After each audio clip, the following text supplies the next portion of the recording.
बिहार सरकार ने अब अनोखा फरमान जारी किया है, जिसे देखकर तो लगता है कि बिहार की शिक्षा विभाग किसी खास मकसद के लिए फैसले ले रही है।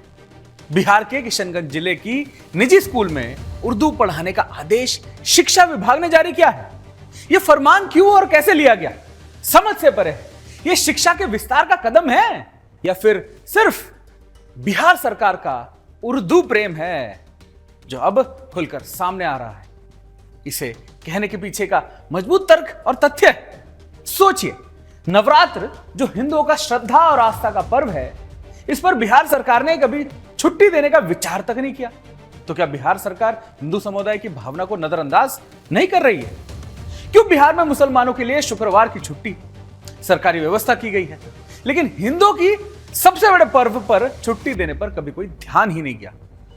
चलिए मुद्दे पर आते हैं। अब बात करते हैं उस फरमान की जो शिक्षा से ज्यादा एक राजनीतिक स्टंट लग रहा है।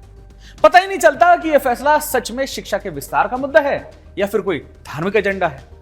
सवाल यह उठता है अब, क्या बिहार सरकार अपनी उर्दू प्रेम को इस तरह से तुष्ट करने के चक्कर में राज्य की शिक्षा व्यवस्था और लोकतांत्रिक मूल्यों की मर्यादा का उल्लंघन कर रही है?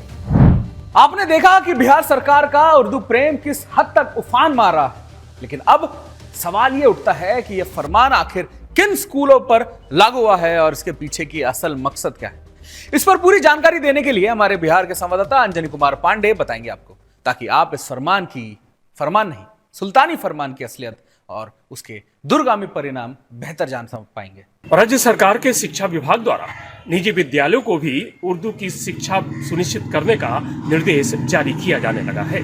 किशनगंज के डीओ नाजिर हुसैन ने इस आशय का पत्र जारी करते हुए पूरे जिले के निजी विद्यालयों को इसकी व्यवस्था सुनिश्चित करने का निर्देश दिया है। वहीं व्यवस्था सुनिश्चित करने के बाद इसका प्रतिवेदन भी विभाग को देने का निर्देश जारी किया है। जिला शिक्षा पदाधिकारी द्वारा दिए गए इस निर्देश के बाद एक ओर जहां निजी विद्यालय के संचालकों ने नाराजगी जाहिर की है, तो इस मुद्दे को लेकर राजनीति भी तेज होती दिख रही है, जबकि हिंदुवादी संगठनों ने इस निर्देश का खुलकर विरोध किया है। अंजनी पांडे, सुदर्शन न्यूज, पटना। भाई, जब मदरसों में संस्कृत पढ़ाने पर विचार नहीं किया गया तो फिर स्कूलों में उर्दू क्यों? इसलिए बिहार सरकार का यह फरमान सवालों के घेरे में है। अब इस पर राजनीति भी गरमाई हुई है। स्कूलों में उर्दू पढ़ाने की औचित्य पर हमारे संवाददाता अंजनी कुमार पांडे ने राजनीति खेमे से सवाल किया है। क्या पक्ष है नेताओं का इस पर? सुनिए। कुछ लोग शिक्षा व्यवस्था में अराजकता का माहौल कायम करना चाहते हैं। शिक्षा का विकास सलाहियत और समन्वय से होता है। किसी भाषा के प्रति ज्यादा अग्रेसिव होने से बात बिगड़ सकती है। न तो सरकार ने कभी किसी भाषा का विरोध किया है और न ही भाजपा ने। प्रदेश के अनेक स्कूल कॉलेजों में उर्दू की पढ़ाई हो रही है, लेकिन उसका एक सलीका है। किसी भाषा की पढ़ाई के लिए निजी विद्यालय पर दबाव नहीं डाला जा सकता। क्या मदरसों में संस्कृत की पढ़ाई होती है? किस दल के सांसद के प्रभाव में आकर इस तरह का फरमान जारी किया गया है, यह तो बेहद चिंता का विषय है। जब से यह सरकारी फरमान आया है, बिहार में बवाल मचा हुआ है। लोगों का गुस्सा सामने आ रहा है और इसका विरोध भी खुलकर किया जा रहा है।